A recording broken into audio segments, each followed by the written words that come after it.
Hello and welcome back to another episode of Weather or Not. I'm your host, Frank Gargione, joined alongside me by forecaster Jonathan Domow. Now, Jonathan, I walked out of my apartment the last couple of days and it has been chilly. When can we expect those spring-like feels to return? That's a great question, Frank.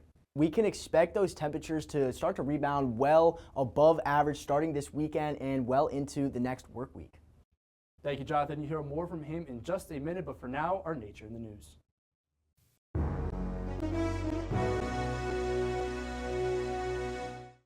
The death toll associated with severe weather in Afghanistan rose to at least 110 earlier this week as heavy rainfall triggered deadly flooding.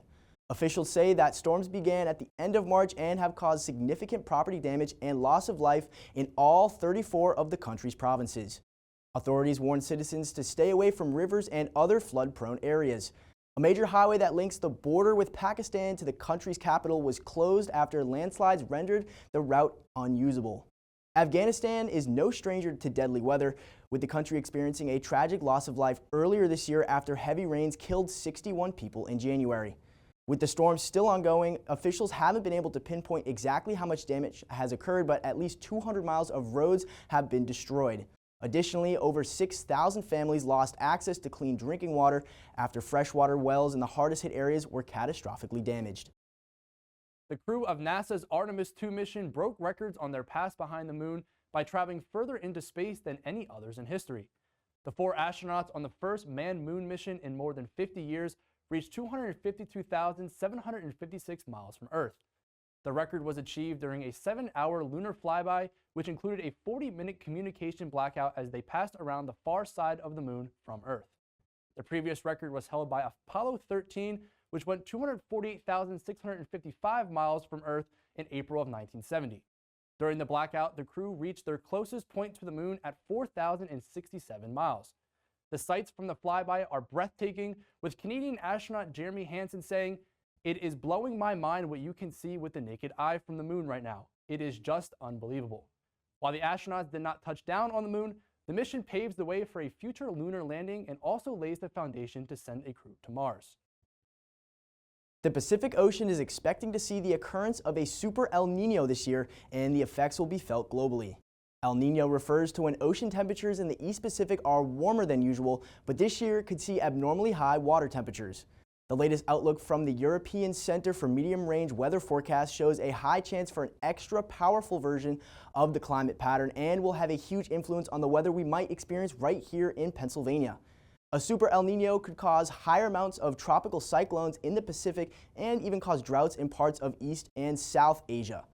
The western United States could see above average summer temperatures, while the plains could see an extended severe weather season. Looking ahead to 2027, a super El Nino would break temperature records around the globe because a strong El Nino event usually spells record warmth for the planet.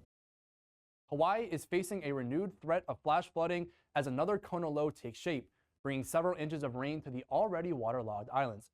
Less than a month after back-to-back Kona lows drenched Hawaii, causing dangerous flash flooding on Maui and Oahu, another one is gearing up to cause more flooding.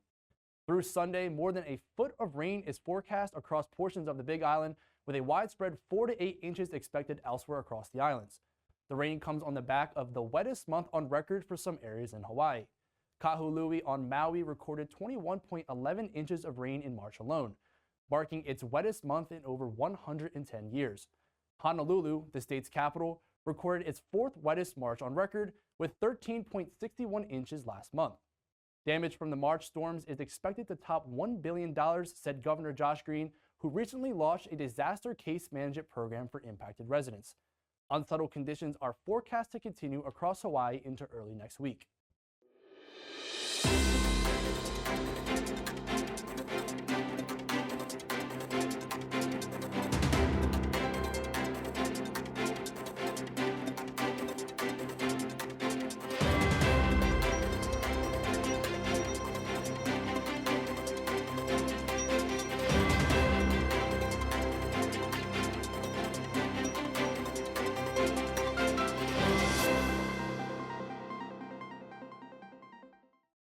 We've spent this last week under the spell of high pressure that kept the clouds away and the rain away, but there's some big changes to that coming right here in Happy Valley. We'll start with Friday. We'll be dry for most of the day on Friday. As we head into the overnight hours, that is when this cold front begins approaching from the northwest. That'll bring some showers. It'll be particularly warm on Friday ahead of this cold front. However, the rain associated with it will cause us to cool down drastically for the end of the weekend. But like I said, we will be dry for most of the day on Friday, and that's all thanks to this high pressure that is exiting out east over the Atlantic. Now, in time for Saturday, this is when we're going to see that cold front having pushed fully off out to shore over the Atlantic. It's going to bring in those cooler temperatures around the low 60s for Saturday, but it will be nice and sunny. Personally, this is my pick of the weekend. If you want to get out there and do something outside, it's going to be free of rain and free of clouds thanks to this high pressure out west over Michigan.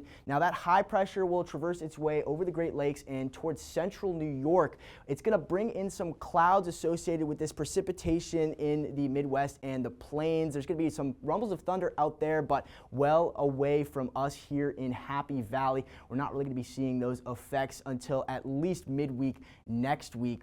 If we get into those temperatures, like I mentioned, ahead of that cold front, it's going to be 73 on Friday, much warmer than we've been seeing earlier this week, where you might have walked out the door to some sub 32 degree temperatures. There will be some scattered showers late on Friday night and into Saturday, and so you see that reflected here as that cold front moves in. 53 Friday night with those showers permeating the area. By early Saturday morning, that is when we see those showers begin to move off, and it's going to bring in some sunny, albeit cooler conditions on Saturday. Still the pick of the week. 62 is much better than some of the days earlier this week. Saturday night is going to be mostly clear. However, 37 degrees is our temperature, way cooler than what we were seeing Friday night. And going into Sunday, 66 degrees. There'll be some more clouds into the sky, slightly warmer than Saturday. Not quite my pick just due to that lack of sunshine, but definitely a day that you still want to get out there. You don't want to waste it. We don't get a lot of these nice, warm, dry days at this time of the year. Now, I'm going to throw it off to Rebecca Newell for a feature on bug bites. As spring and summer warmth approaches and people start to flock outdoors, so do bugs. Warmer conditions, longer days, and more time spent outside make this one of the most active times of the year, not just for people, but for insects as well. Whether it's a walk through the woods, weeding a garden, or even just sitting in your own backyard, encounters with bugs are almost unavoidable this time of year. Most encounters are harmless, but some can come with a little more risk than people might expect. Mosquitoes are the most common. Their bites are usually nothing more than an itchy nuisance, though in rare cases they can carry diseases like the West Nile virus. Ticks, on the other hand, pose a greater concern. They tend to live in tall grass and wooded areas and can attach to the skin without being noticed. Some ticks carry Lyme disease, making it important to check for them after spending time outdoors. Spiders are often feared, but bites are actually uncommon. Most species are harmless, though a small number, like black widows, can cause more serious reactions. Other insects like fleas, chiggers, bees, and wasps are also active this time of year, causing anything from mild irritation to allergic reactions in some people. But in many cases, people don't actually see what bit them, they just notice the reaction afterwards. Luckily, many bug bites can be distinguished by appearance. Mosquito bites usually appear as small, raised, itchy bumps that show up quickly after being bitten. Tick bites may go unnoticed at first, but in some cases, a bullseye-shaped rash can develop days later, which is a key warning sign to seek medical attention. Spider bites often leave behind 2 small puncture marks and may become swollen or painful. Flea bites often show up in clusters, especially around the ankles, while chigger bites tend to cause intensely itchy red welts, usually in areas where clothing fits tightly against the skin. While bug bites are common, there are ways to make them less likely to occur. Wearing long sleeves and pants, especially in wooded or grassy areas, can help keep insects from reaching your skin. Light-colored clothing also makes it easier to spot ticks before they attach. Using insect repellent is another effective tool, particularly products that contain ingredients like DEET. It's also important to be aware of your surroundings. Mosquitoes tend to breed in standing water, so avoiding those areas and removing standing water around your home can reduce your risk. And once you come back inside, checking your skin and clothing for ticks can help catch them before they cause problems. While most bites are harmless, changes in appearance or symptoms can signal something more serious. The good news is that the majority of bug bites can be treated easily at home. Washing the area with soap and water is usually the first step. Applying a cold compress can help reduce swelling, while anti-itch creams or antihistamines can ease discomfort. If a tick is found attached to the skin, it should be removed carefully with thin tweezers, pinching as close to the skin as possible and pulling straight out with steady pressure without twisting. Then, thoroughly clean the area post-removal.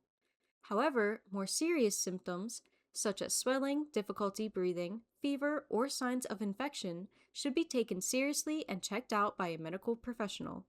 As the seasons change, bug bites are simply a part of spending more time outdoors. But with a little awareness and a few simple precautions, they don't have to get in the way. Because while the bugs may be back, so is the fresh air, the sunshine, and everything that makes this time of year worth enjoying. For Whether or Not, I'm Rebecca Newell.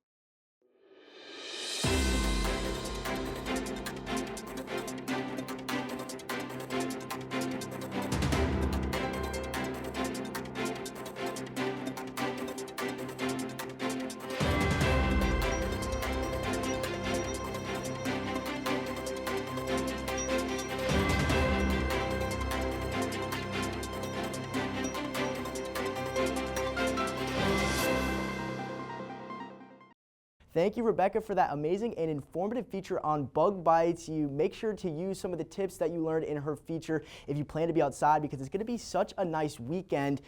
On Friday, that's when the temperature soars into the 70s ahead of that cold front. Those scattered showers will linger late overnight on Friday into early Saturday morning. But after the rain is done, some sunshine is in store. 62 degrees is the temperature. My personal pick of the weekend is Saturday. However, no clouds during the day. That's going to lead to some radiative cooling when all of the heat gained during the day escapes into space overnight. So the overnight low on Saturday is going to be 37 degrees. If you plan to be outside Saturday night, make sure you have the proper layers on. However, we're going to rebound into the mid-60s on Sunday. A few more clouds in the sky to create a mostly sunny atmosphere. Not as nice sunshine-wise on Sunday, but still a nice weekend overall. Now, here is your extended forecast. You'll notice that the average line is below 60. In fact, the average temperature for this time of year is around 57 degrees. We're going to start the week well above average, around 73 to 74 on Monday. Those clouds from Sunday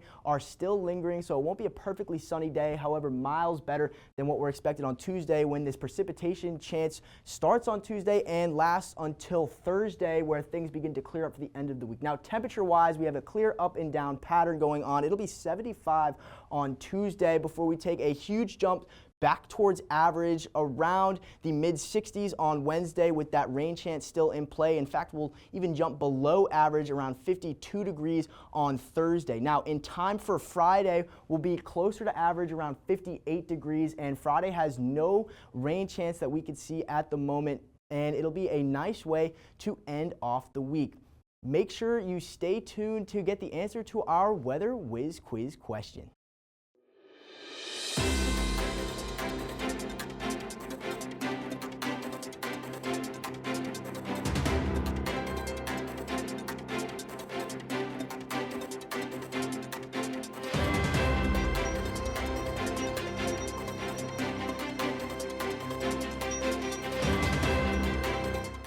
And the answer is D, 94 degrees, set all the way back in 1976. Now, Jonathan, I do not think we'll be seeing temperatures anywhere near that record anytime soon. I'm going to have to agree with you on that one, Frank. The highest temperature we've seen so far this April is 80, and we'll actually get back up into the 80s for the start of next week, but still nowhere near 94. Thank you, Jonathan. Unfortunately, that is all the time we have for this week's episode. Join us next week for another edition of Whether or Not. Have a good one.